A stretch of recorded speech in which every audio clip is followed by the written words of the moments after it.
Once again, we gather in search of the truth, dark, and mystery. It's the Drunk Turkey Show. Big development today in the investigation into the murders of 4 University of Idaho students. According to state and local officials and court documents, 28-year-old Bryan Christopher Kohberger has been arrested. He was arrested and arraigned this morning in Pennsylvania. We have new details on what Bryan Kohberger was doing right before his arrest. Police says a tactical team burst in to arrest the Idaho murder suspect. He was in pajamas and latest gloves, stuffing trash into Ziploc bags. Hey, greetings from the year 3000. It still sucks. This is Phil J. Pride, and you're listening to the Drunken Turkey Show. Your one stop for this sort of thing. Hit that button, like and subscribe. You know what to do, just like every other podcast. Just like every other podcast. What is up, everybody? Welcome back to the DT Show.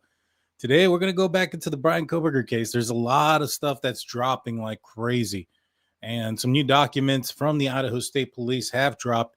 A couple of different major news markets have already spoke about what's kind of come out. And I took some notes of some of the things that they were saying.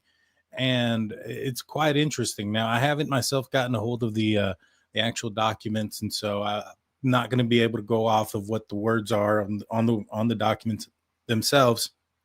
And I am going off of what one Bryan Enton, he read from the document. So it's kind of the closest thing. He actually read the documents. It wasn't so much a interpretation of the document. So I was able to kind of look through that or hear through that, pick some things out that I found very, very interesting.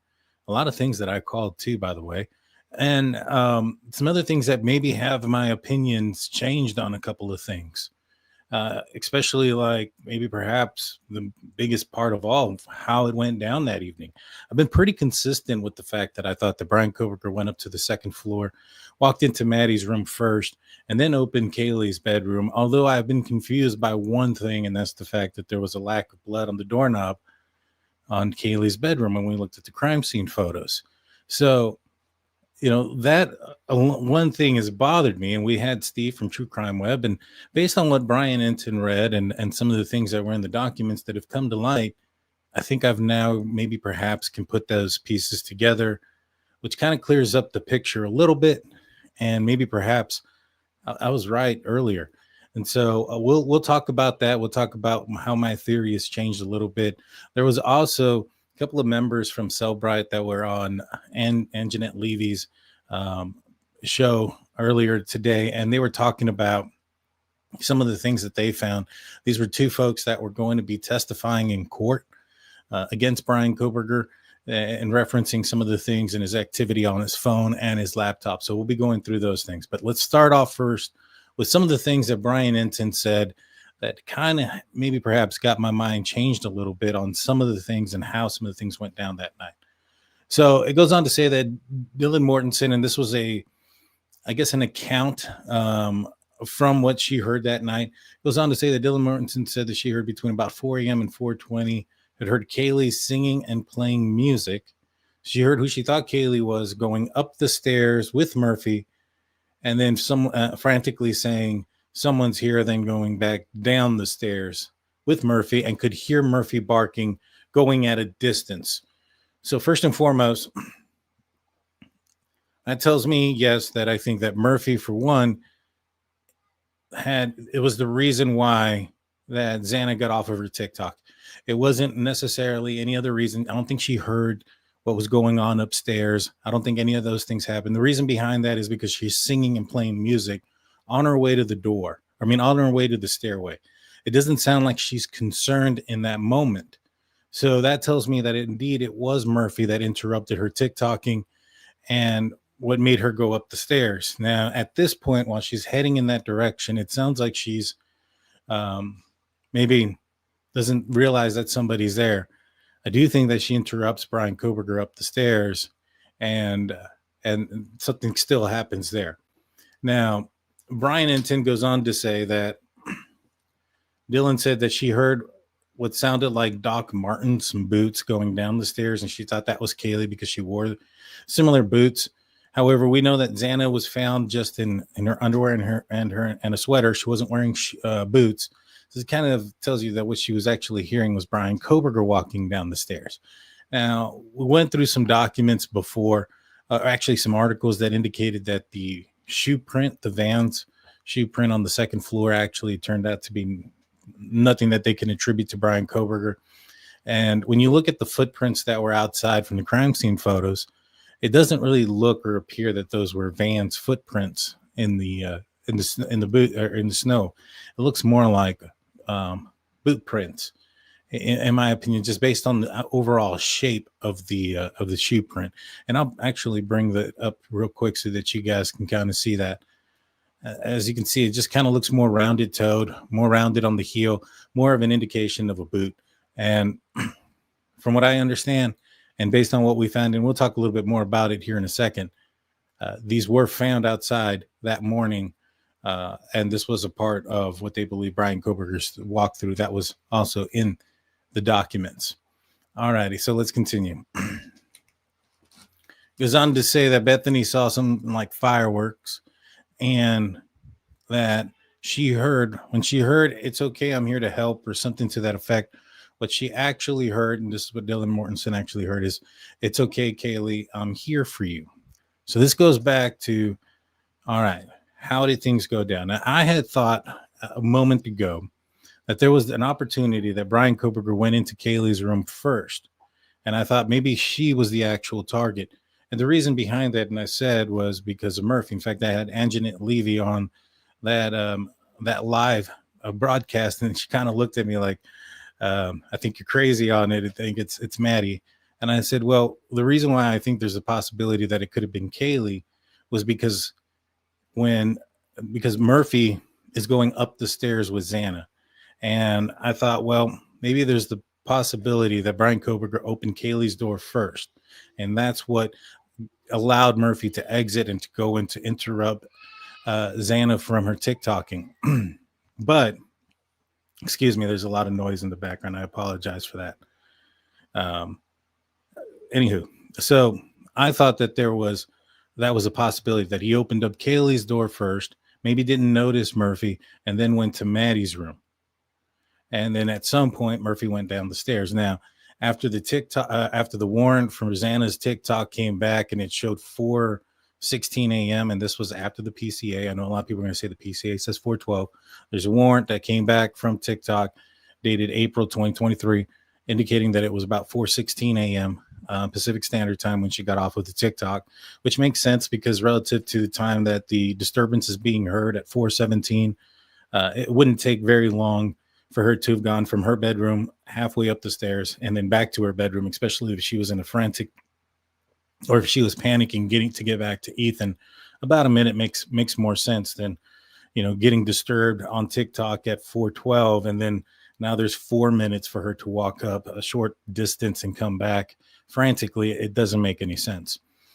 So I thought because of the timing in which it took Murphy to interrupt Xana, that it was probably a little bit later. But now that I start thinking about it, I was like, well, Murphy maybe had been asleep. He may not have woken up right away, right, if Bryan Kohberger opened the door. And there's a good possibility that he was maybe on the floor. Now, I speculate that, and I thought that was unlikely because when officers arrived into the home, Murphy was sitting on the bed. And so I would have thought that would have probably been his move. That's probably where he would have been. But maybe for whatever reason that night, it said that the documents indicated that it appeared at some point somebody was in bed there. Maybe at some point, Kaylee was in bed and Murphy fell asleep on the floor. Kaylee got out of bed, went to go sleep with Maddie, and Murphy stayed on the floor. And so I think that's possible there. Maybe he opened the door, looked in, left the door open, didn't see anybody there, then went to Maddie's room. And that would explain why there was no blood on the doorknob. And then I guess at some point, Murphy wakes up to the noise that's going on across the way, kind of gets scared and runs down the stairs to go and interrupt Xana from her TikToking. Now, the reason why I believe that is because of this, now I'm starting to think that, well, hold on, let me rephrase this.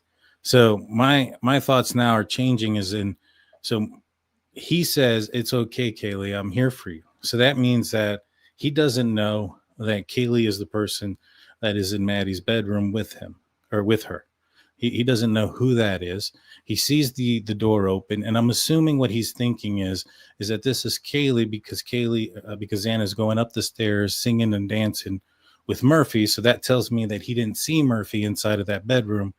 So that kind of tells me that he opened the door, didn't see Murphy, and is assuming that Kaylee just arrived home and is walking up the stairs with her dog, Murphy, and that's why he thinks Xana is Kaylee in that moment. So because of that, that tells me that he must have opened the door to Kaylee's room and not seen Murphy in there. And so he then went to Maddie's room, committed the murders there, was in there until he heard probably Xana coming up the stairs with Murphy singing. And in his mind, he's probably assuming that that's Kaylee coming home with Murphy.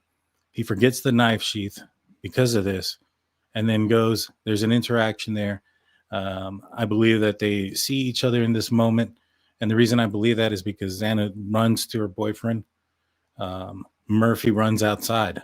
And so I think if it was a situation where Xana just got the heebie-jeebies and turned around and said, "I think someone's here," and turned around to run away, and there was no interaction there, I feel that Murphy probably is following Xana back to her room.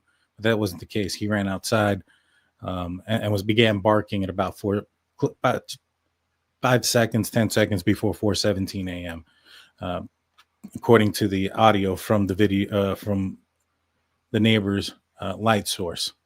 So to me, I think that's what's probably and most likely what happened based on this is that he opened the door.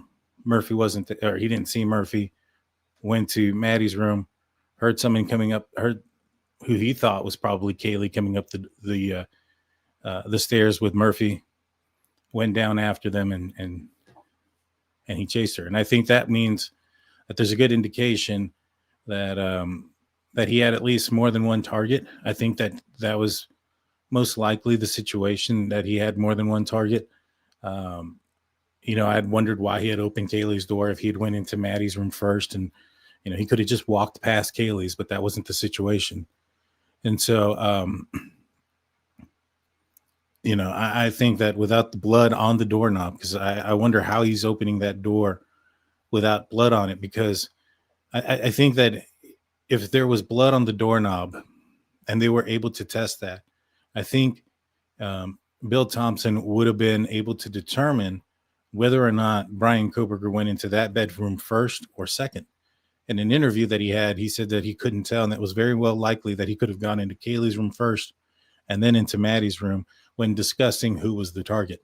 So that tells me there wasn't any blood on the door or anything like that. So that means that he must have opened that door first before going into Maddie's room. And the reason why there's probably no door or blood on the doorknob, which I don't know if there is or isn't, on Xana's room, is because I believe he got to her as she was entering that room. So that would explain the lack of blood on those doors, and not on, obviously, Maddie's. We saw in the crime scene photos there was blood there, which is an indication that door was open during the time of the crime was happening. All righty. So a lot of questions about whether or not Bryan Kohberger has gone back and forth or has ever gone to that house before.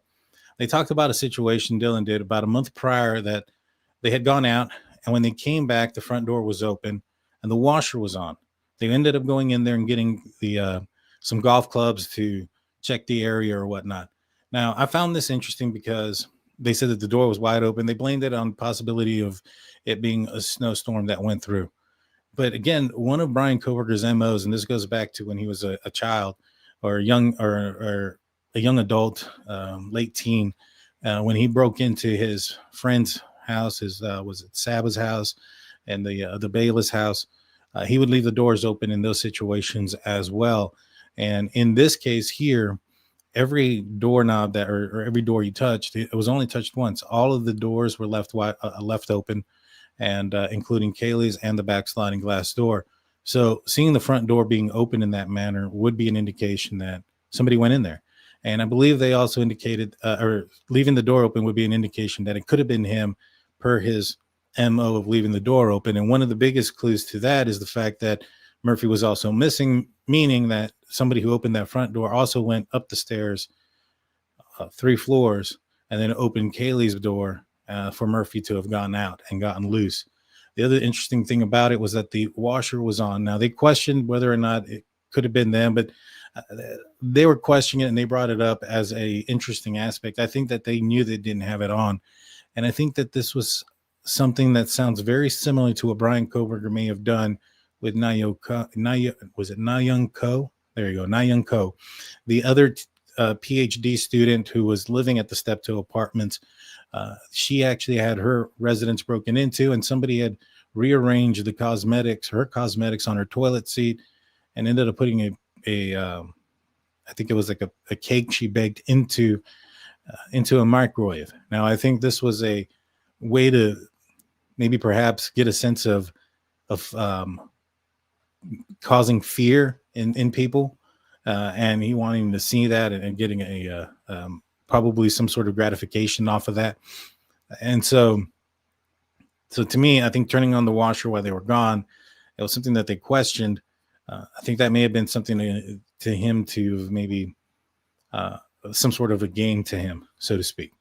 But they don't know if it was him or not. We know that Bryan Kohberger, based on what Cellmate was able to do and some interviews that they had, and we're going to talk a little bit about Cellmate here in a little bit, but they were, and the interviews that they've had, but they indicated that Bryan Kohberger had powered off his phone with the Wi-Fi off and everything else on 4 occasions. We know 2 of those occasions were during the murders, and then shortly after that, when he turns his phone off at about 5:30 p.m. a little bit later on November 13th to about 8:30 p.m. while he was in the Johnson, Idaho area doing God knows what. So the other 2 times, what was he doing? Where was he at? And could there have been other targets that he was stalking in a very similar manner? You know, these documents kind of indicate that, and we'll kind of go into that here in a sec.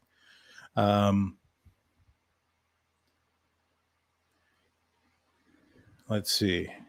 So they did talk about the crime scene, and what they noticed and what Brian Ensign mentioned when they talked about the crime scene was that the back sliding glass door was open and that there was footprints in the snow leading into and away of the residence. And these were the footprints that were brought up. Now, I had Dr. Vona on not too long ago, and I had Dr. Vona on not too long ago, and we were talking about these crime scene photos. And I was like, you know, if you look at these photos of these footprints, you have one print heading this way, and almost right behind it is a footprint showing the other direction.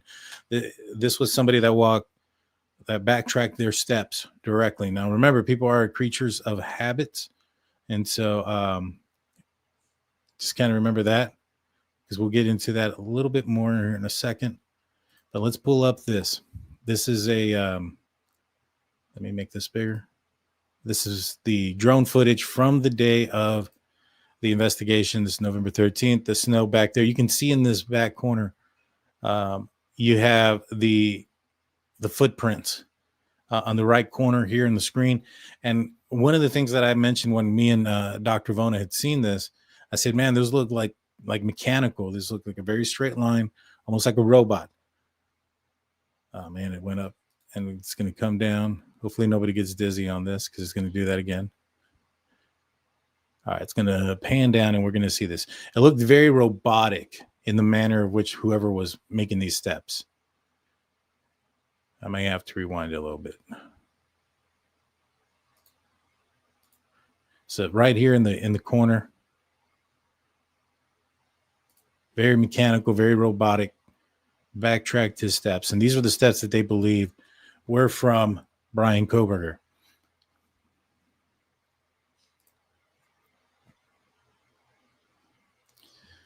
So take note of that. Now they started going into some of the things that some of these reports against Bryan Kohberger. And there, I think we find a possible other target of Bryan Kohberger's. Another person he may have been watching, stalking, following around, those type of things. And maybe perhaps some measurements that they took may have prevented him from committing the crime at her place. And so we'll talk about that in a sec. But these are going to be some of the complaints now. A lot of these things are going to sound very familiar. I've been reporting on these things for a while, on some of the complaints against Bryan Kohberger, some of the things that he had been doing. I told you guys that he was blocking in females. A lot of females felt uncomfortable around him. He would, keep them after class, prevent them from leaving, follow the student to his car. I've been saying this for quite some time now, and it seems like all the stuff that I've been saying is coming a lot, including some other things. So let's go through it. It says WSU staff member stated that her coworker once was blocked by Bryan Kohberger and was followed to their car. This turned into a meeting with Bryan Kohberger, and this is one of the things that they were talking about. I guess this was a staff member's coworker that Bryan Kohberger who was harassing. There was 9 total complaints against Bryan Kohberger. Another student said that BK blocked them in after class when alone. After the homicides, Bryan Kohberger stopped bringing his phone. That was one of the things that this witness had noticed as well. It goes on to say another student met Bryan Kohberger at a meet and greet with some other colleagues. And at some point, this lady, invited the entire group of people back to her apartment complex, which included Bryan Kohberger. And she goes on to say, or Brian Enton brings up that she says that Bryan Kohberger may have gone through her medicine cabinet because he mentioned something apparently that made her believe that he may have gone through her medicine cabinet. And I wonder if he would have done that night with so many people there, so many people at her apartment. It's an apartment. It's not like it's a big house. It doesn't sound like it's a big house. I guess I can assume it maybe she has a 3-bedroom apartment. Those do exist. But if it's your typical 1 or 2 bedroom apartments with 1 bathroom or maybe 2, it's not going to be the biggest or largest of places to have a room full of colleagues to have gone in there. It's kind of risky for him to have done that while so many people there to have gone through her personal stuff. Again, he could have just locked himself in the restroom and gone through it without the fear of somebody going in. But, it is a little bit risky to have done that with so many people there. So I wonder, maybe perhaps he did it another time. Maybe he made entry into that place at some point. And it goes on to say that at some time she found snow footprints leading to the back window of her apartment and had backtracked within the tracks, meaning that the person walked that way straight through, turned around and walked straight back. Very similar to what we see in Bryan Kohberger's in this, from what they took from the scene. Again, let's rewatch this where you can see in the corner. Let me bring this back right here. You can see they're straight lined, walked into, straight towards the residence, and then back. Again, people are a creature of habit. This seems to be some of his MO, his some of the commonality things that he does. Leaving doors open, backtracking from where he walked in a very robotic way. And for her to bring it up in that manner seems to me to believe that he was definitely behind her apartment and that this was him looking through her window. Now, her fiance goes on to put cameras around the house, and that may have been, in my opinion, or around the apartment complex outside of the window. And that may have been what perhaps prevented Bryan Kohberger from committing another crime like this, or maybe having her as a target. But it sounds like he was stalking her, was looking at her medications, was looking through her window. So many more. Oh, cool. We got some super chats. I want to say welcome to TCF for the membership for 6 months. Thank you so much. Mikey S coming in saying, after seeing the latest drops, I feel WSU had some accountability. No background check due to the vid, 13 complaints and 12 too many 2-second chances. 100%. Welcome to the show, Mikey. Appreciate you being here, my man. Thank you for your contribution. So, footprints in the snow, backtracked, sounds very similar to what Bryan Kohberger did in this scenario. I don't believe in coincidences, guys. There's no such thing as coincidences. I brought up some things that were very eye-opening in this case that are coming out to be true, and we'll continue with those things. So this goes on to say that they had noticed that Bryan Kohberger had injuries to his left hand and a cut to his ring knuckle on his left hand. The selfie that Bryan Kohberger took, and a lot of people have looked at his left hand and have tried to figure out whether or not that was a ring, if that was a scab, if that was something. The Cellbrite individuals who are folks, experts who were going to testify against Bryan Kohberger were the ones that ended up getting that image. And they probably had a much clearer image of that screen, of that image. What everybody else has is what's been taken off of a document, basically. And it's hard to tell. It almost looks like somebody took a picture of a screen.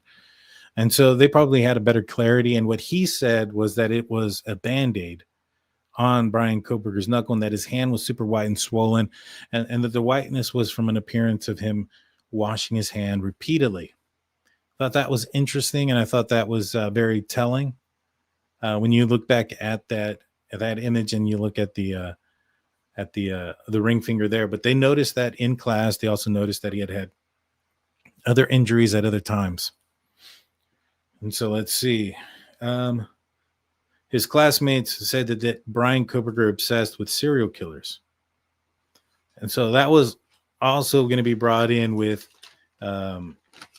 Cellbrite with what they found on his searches. But even his classmates realized that this man had a weird infatuation with serial killers. And there was actually a professor that said some pretty crazy things about Bryan Kohberger possibly being a predator in the future. We're not going to go over that part today. I'll probably talk about it more in depth later, because I know that the interview room with Chris McDonough, he's going to be talking about it here in a little bit. And so I'm actually going to go from here to there. So when this is over, I'm going to bounce over there. I'm not going to be on it. I'm just going to be in the live chat. But I was talking to him earlier about it, and I want to go show some support. So I'm going to leave that part out and go listen to his channel to see what his thoughts are on it. So it goes on to say that they spoke with, and this is some more things that I ended up calling, guys.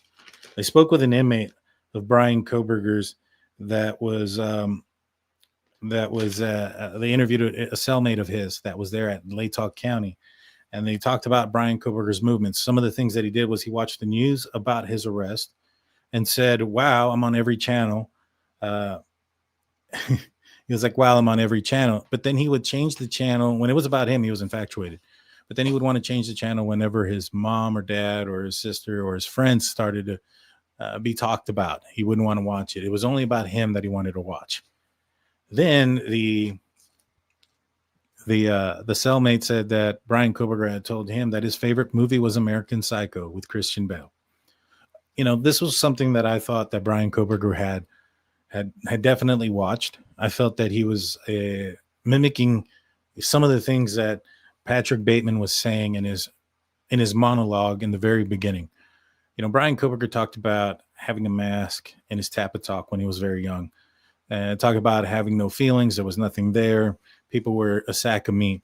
And I was like, man, this sounds eerily similar to what Patrick Bateman says when he said he wore a mask. He had no feelings. There's no one there. He can hide behind the mask, but behind it, and there's just a dark stare and nothing there.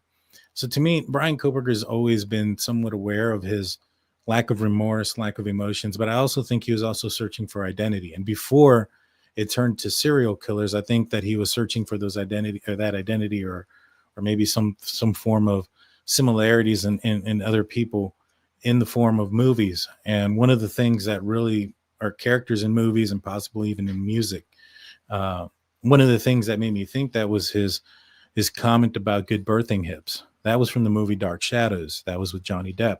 I wondered when the Tinder date mentioned that comment, if they were watching either that movie or a Johnny Depp movie, maybe perhaps Johnny Depp was a topic of conversation, and he tried to make that as some sort of joke and inside joke that he didn't understand, that she was creeped out by him pretending to throw up in the restroom, and he's trying to hit on her. And so, because of that, I was like, all right, this guy's definitely into movies. Before he got fixated and turned to serial killers, he's probably trying to find a sense of self in characters in movies. And I felt that, all right, well, if he's this movie buff and his Tappa Talk is eerily similar to Christian Bale's Patrick Bateman from American Psycho, Then you see the selfie with the headphones in, and like that's kind of weird. That's real coincidental there. And you also find out, because I watched the movie again after the selfie came out. I watched the movie and I was like, man, Christian Bale or Patrick Bateman in the movie was 27. Bryan Kohberger was 27 when the murders occurred. And he talks about this regimen that he does, with for that mask that he ends up pulling off, and talking about it in a figurative sense. He talks about all these oils and things that he's putting on his face. And you look at that selfie picture that he took at 10:30 in the morning. It's right after a shower, and his face looks shiny. It looks like he just puts a tremendous amount of product on his face. And so that to me told me that this guy probably watched this movie. He was probably somewhat affected by it. This guy had no imagination. Everything that he's done has been some sort of copycat. The serial killers that he was looking at has been some sort of copycat. So why would his Tappa Talk be anything else other than some sort of copycat?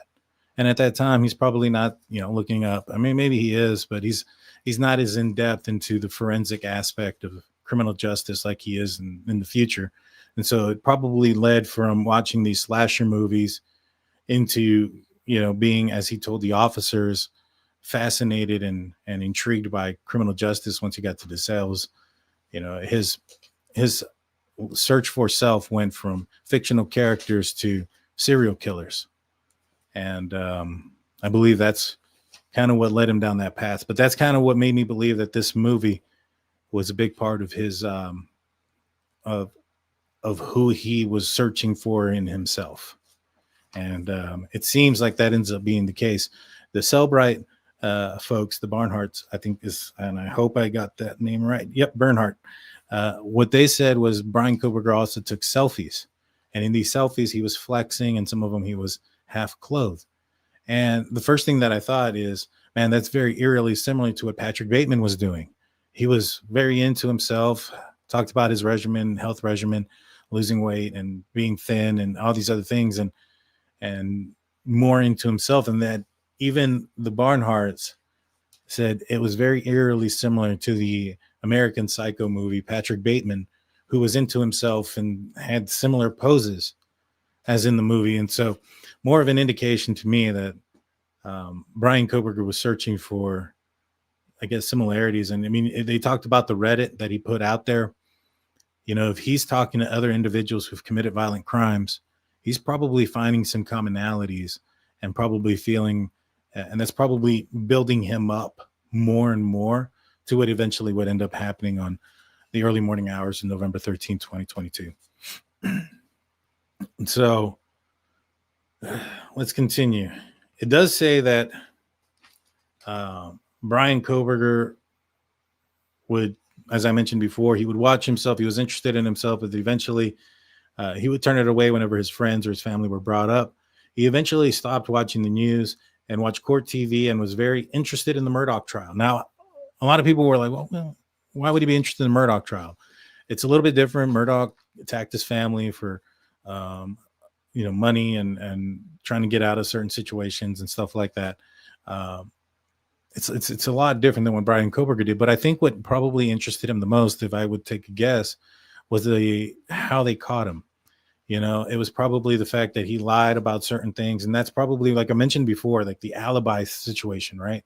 I think that's probably one of the major things is the alibi.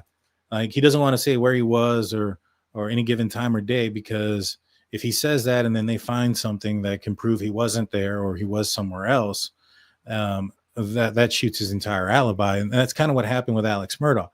He said he wasn't by the dog kennels, and then they found his phone and the tracking information and stuff like that. And they found actually his son's phone, and there he was in the background talking and yelling at the kennels. And so on the Snapchat. And so that screwed him up. So he gave an alibi before he had all the information. So he was probably taking in that case as it was going on as some sort of game plan, how to prevent falling into similar traps in his case. So that's my opinion as far as why he was so interested in the Alex Murdoch case. It was probably in the way that they caught him. he probably looked at Alex Murdoch and said, hey, this guy's a lawyer, he's an attorney, he's a smart person. You don't get to where you're at without being somewhat intelligent. I mean, you know, he may not be the smartest Murdoch that there was, but you still have to pass certain things. And they may have been corrupt and, you know, could have done a lot of things. I don't know if they could have gotten him to pass some form of the bar exam, you know, and without actually having to take it or fudge his school records or whatever the case. I don't know if that's possible. And if it's not, then he must have been at least smart enough or intelligent enough to have gotten a law degree and passed the bar exam. So he's probably looking at, all right, this guy made a lot of mistakes. They're catching him doing this, that, and the third. And then you can kind of see it in the way that the defense was doing their defensing, the way that they were refusing to give any information about the alibi. You know, that one stood out to me, the biggest one when it came to this case. And also the phone evidence, Cellbrite, cell phone pings, those type of things. They were probably looking at that case and trying to exploit any weakness that they could from there. And I think Bryan Kohberger was a big part of that. And so I think that's why his interest was in the Murdoch case.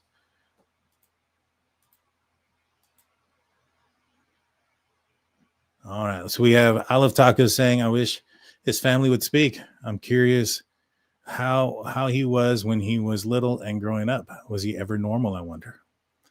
I don't know, man. The way they talk to each other, like mother didn't answer the phone. Why didn't she answer the phone, father? I mean, he was talking to them real weird.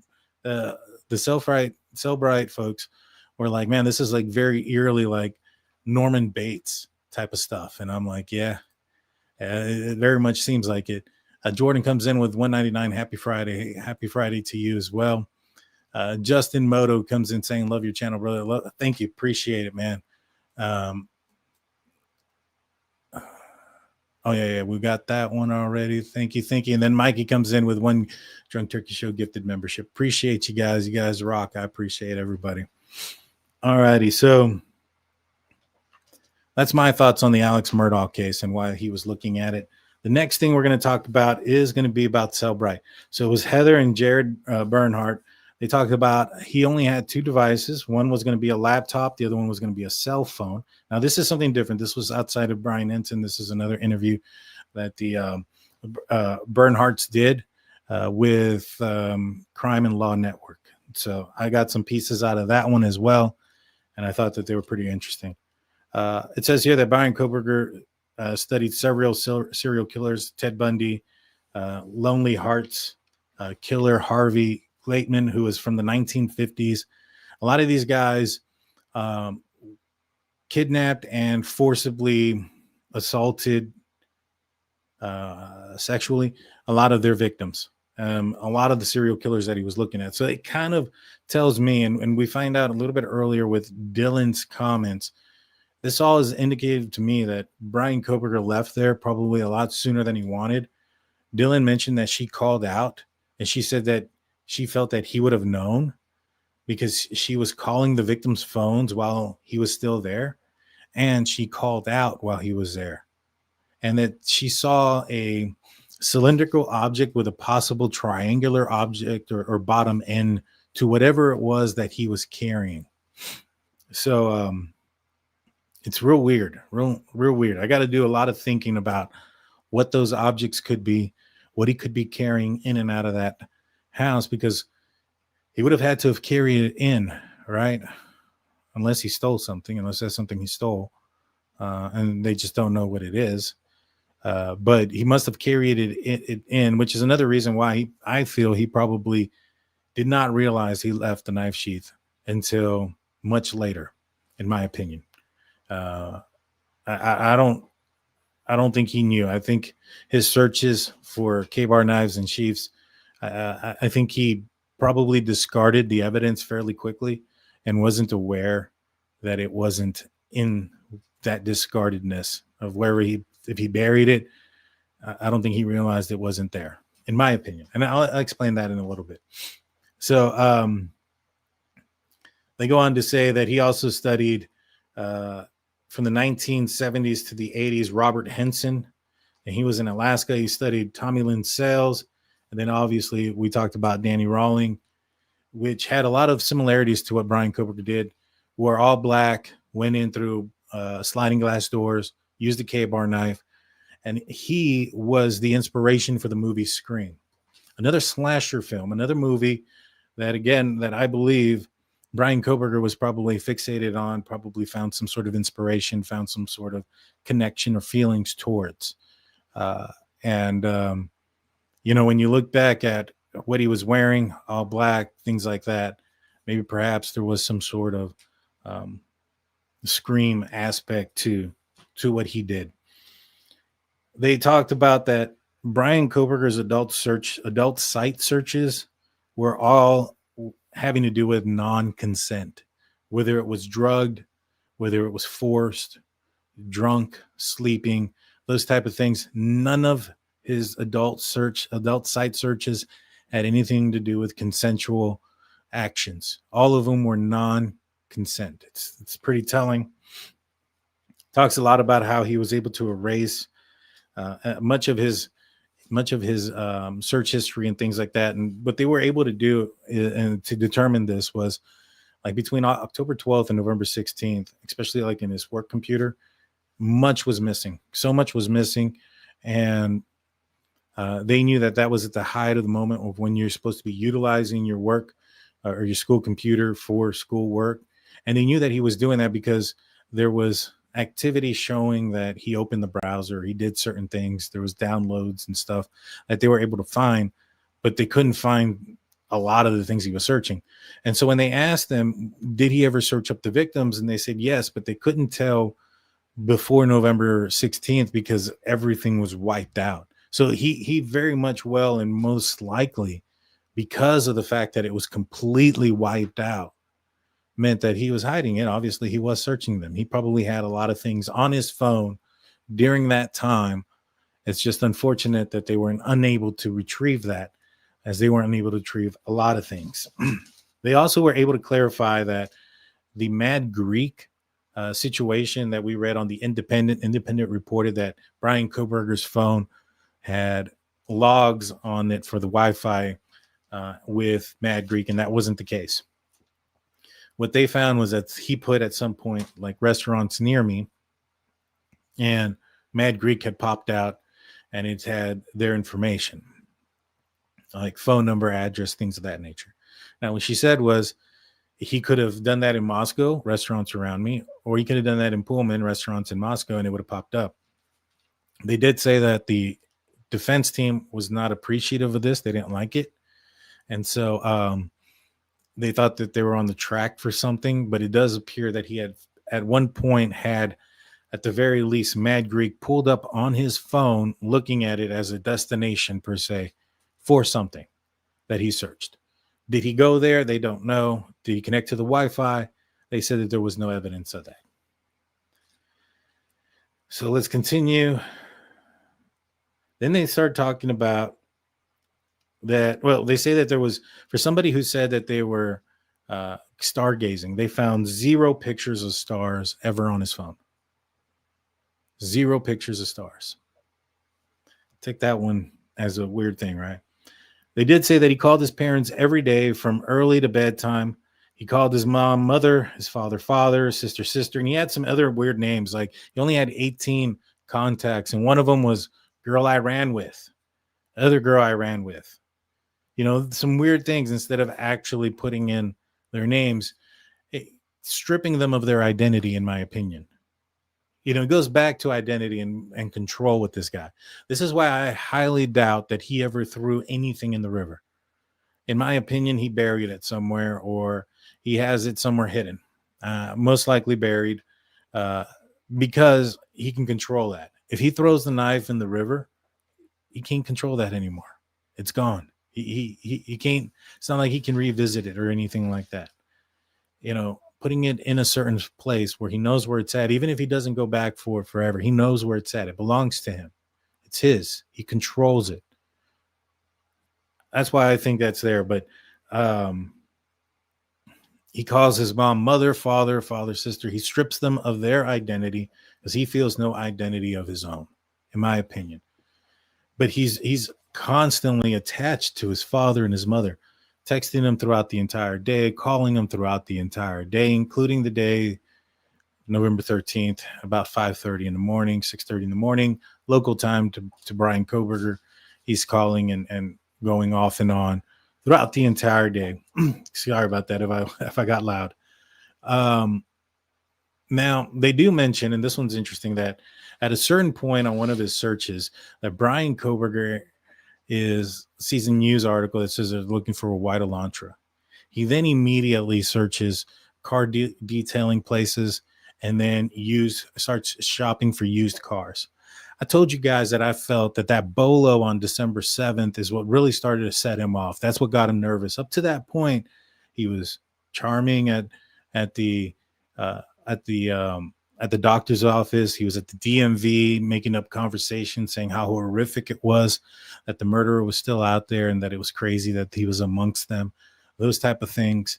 And then all of a sudden on December 9th, he's getting into it with his professor. He loses his job. Apparently, whatever he did when he got into his professor was serious enough for him to lose his job as a TA.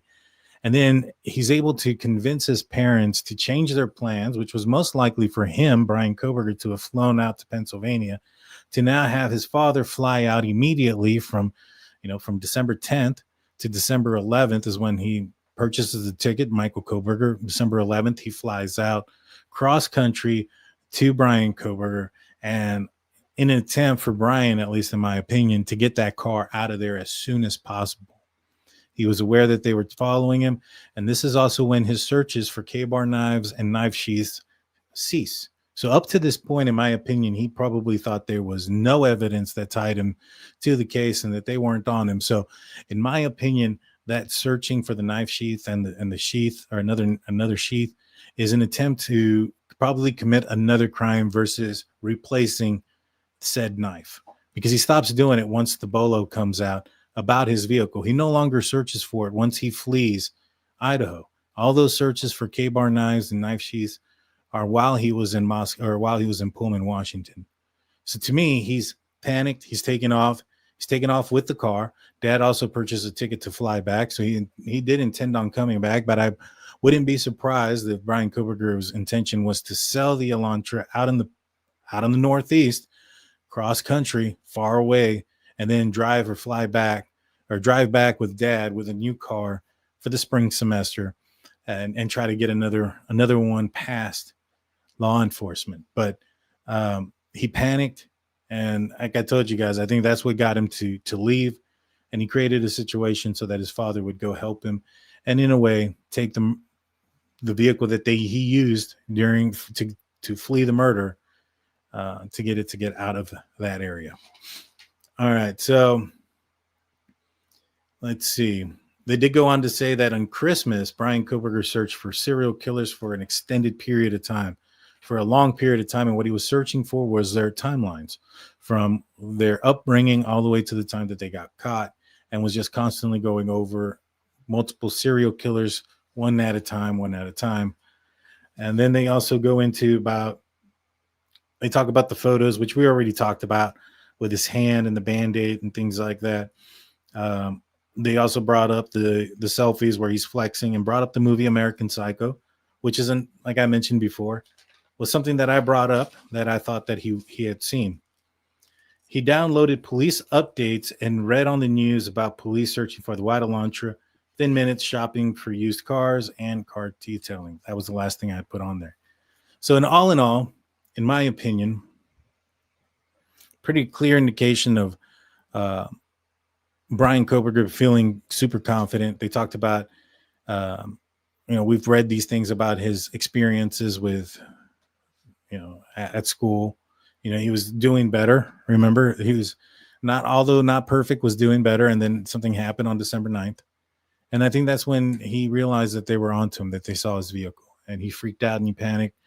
And in his stressed out panic, he got into an argument with John Snyder, his professor, Dr. Snyder. And it must have been serious enough to have gotten him fired. And so he gets out of there pretty quick. And tries to get the car out of there as fast as possible, extremely fast. But no, and like I said, we'll go through some more stuff. Now, once these documents drop, guys, I want to go through them again. I like to look through them myself because I feel that sometimes I can see things, maybe not that other people don't see, but sometimes things stick out to me.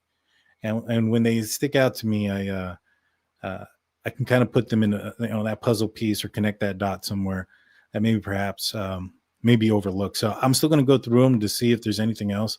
As I mentioned before, and if you're just tuning in, I would highly recommend going to the beginning and rewatching, because I talked about how my opinion on how things have changed or how things went down during that night has somewhat changed. I think it's a little bit more accurate now as far as who was the target, as far as why or how Xana went upstairs, those type of things. I highly recommend going back and watching that. Talking about also the the American Psycho and all of the other things that I had kind of told you guys was going to be shown in court. Some of the problems that he had at WSU and such and such. All right, let's answer some of your questions for the next 10 minutes. And we'll go forward from there. Babs comes in with $3 super sticker. Thank you so much, Babs. Appreciate you. Cat comes in with great info for $2. I appreciate that. And Alex says those women that he ran with and had in his contacts better count their lucky stars. Yeah. I mean, very lucky, because this guy, he had other women on his phone. Now remember, the other women and stuff that he had on his phone were all from the Washington Pullman area and from the Moscow area. Some of them were friends of Bryan Kohberger. Some of them were his classmates. In fact, one of the documents that we had read that was released in the Moscow documents was a young lady who had seen and recognized the picture of herself and her friend on the Dateline special that were allegedly on Bryan Kohberger's phone, and that she had actually had a class with Bryan Kohberger. And so he was following and watching a lot of people. It appears that he was stalking a few other people, that it wasn't just the victims at the 1122 King Road. It was actually, in my opinion, what we know about Na Young Ko and him breaking into or allegedly breaking into that house, and how Miss Ko believes that Bryan Kohberger was the person that committed that. We now know that there was some footprints outside of an apartment that are eerily similar to the pattern in which the footprints were left at the King Road residence. Could have been another targeted attack, another target. So much more. Put a couple of stars if you have any questions for me. I'll be answering a couple questions for the end of the day. Let's see. What about a UV light sanitizer as the cylinder object? Maybe. I mean, one of the things he was doing was he was studying Danny Rolling, right? And Danny Rolling used vinegar to try to clean DNA off of his victims. And Taylor mentioned that there was some sort of sign of a cleanup. Maybe perhaps there was some sort of device. I don't know if it was a UV deal. Maybe that was the light. Maybe it busted. And that was the loud pop that that Bethany heard, and maybe a flash, but don't know. I mean, it's possible. Just have no idea. Triangular bottom, cylinder. Sounds like some sort of duffel bag, maybe, or small golf bag, some sort. I don't know. I got to really think about it. Let's see.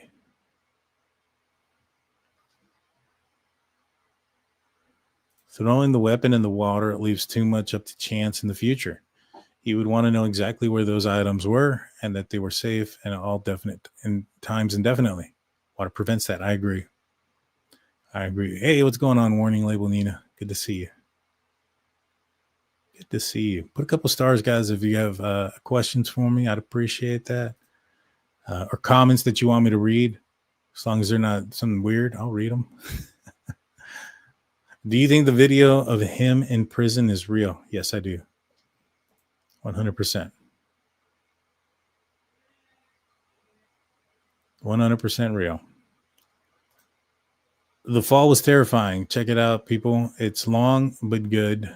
Shows how predators work. Not sure what that is.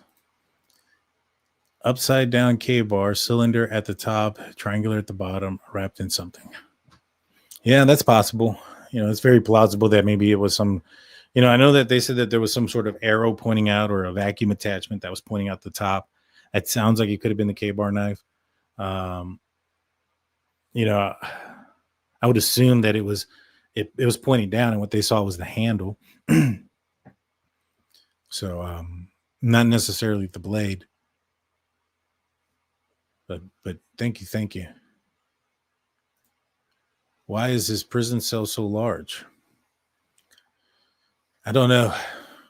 I don't know how big the average prison cell is when you're like if that's your place where you're going to be at for an extended period of time. I know holding cells aren't that, well, it depends. Holding cells are, but they usually have other people in them. That's about the extent of my knowledge when it comes to those type of things. I transported prisoners to the holding cells in a larger prison, and I only monitored them in a jail, and so in a city jail. So it's a little bit different. I don't know about that one. I don't know if it's relatively a larger cell compared to others or not. Could therapy prevent the crime when applied well and early enough? Do you think that to be the case here? Ooh. I think he was seeing a bunch of therapists. I think he was seeing a bunch of doctors. Now, as he was growing up, because he was diagnosed with Asperger's and some other stuff as a child. I believe I read that in one of the documents. And so, I don't know. If he got the right help, possibly, I guess.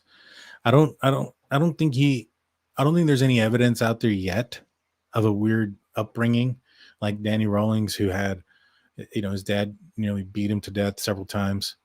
And his victims resembled his mom, and his mom would leave his dad and bring him back even after he would say he didn't want to come back to the family or whatever. So, I don't know, but I don't know. Did we already discuss how BK targeted other women? Should I go back? Yeah, I would, because it's a pretty good explanation. Do you know what the ducks in dive bomb dry bag for duck hunting looks like? That's my guess. Watertight. Huh. Maybe. Let's see. The book was released 30 years ago, possibly handed down from mother. The weird thing about it is that book was a self-help book, right? And it had an underlining on page 118. And I don't know what was underlined on page 118, but when you go to page 118, it starts off saying something to the effect, and I'm going to paraphrase because I don't have it in front of me. If you make a move for a job and after a few months you lose that job, this should be some sort of chance for an opportunity to look at yourself and create a bigger or better self-esteem and look at for other possibilities. Basically meaning that, if one door closes, another door opens, so to speak. And you're now in a place for new opportunity that you can grasp. And so it was just kind of weird that Bryan Kohberger had moved a long distance just for a job, and he lost his job within a few months, just like that page said. So, I mean, for that book to be there and that be in that page, I would assume that be something to do with that book. I think it'd be weird if he had that book before he got fired. It could be some sort of form of self-fulfilling prophecy that he was reading that before that he might lose his job. And given how crazy he is and how he knows that he may have been aware that he's off-putting and that he could lose his job beforehand. And maybe that's why he had that book before, but just it doesn't really fit in right. To me, I think that it could have been a hand-me-down. Maybe perhaps, his mom was aware of that book and was like, hey, you lost your job. I know this book, and this is a book that might help you. Maybe perhaps that's the case, but I don't know. What do you think about Dylan seeing him standing in the kitchen? This is different than him walking past her. It sounded like she said that she saw him walk past her and that he looked at her and that they looked at each other. But maybe I read that wrong. Maybe I heard that wrong. I got to go back and listen. Definitely need to go back and listen. What does the demon do all day in his cell? Looks like he cleans his crap all over the place all the time.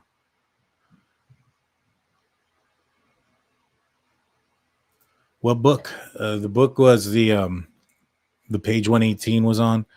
Let me see if I can find it real quick. Shouldn't take me too long. I know where it's at. If I hit the right buttons.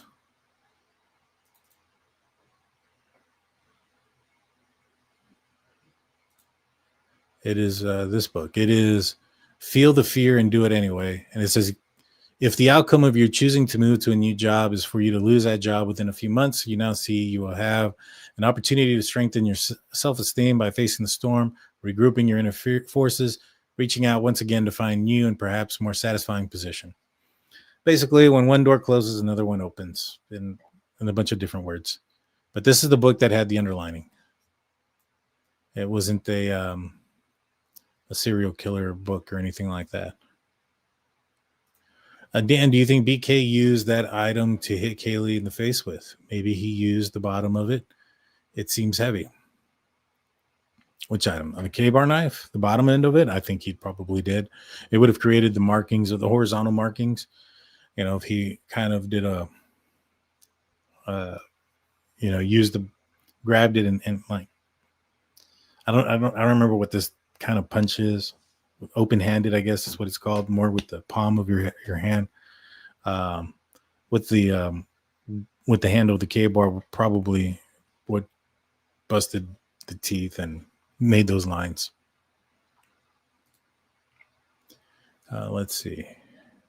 Just a few more, guys. Let's see. Could he have been cleaning up the items that had planted in the house? I'm certain he filmed or at least took photos of the crime. It's possible.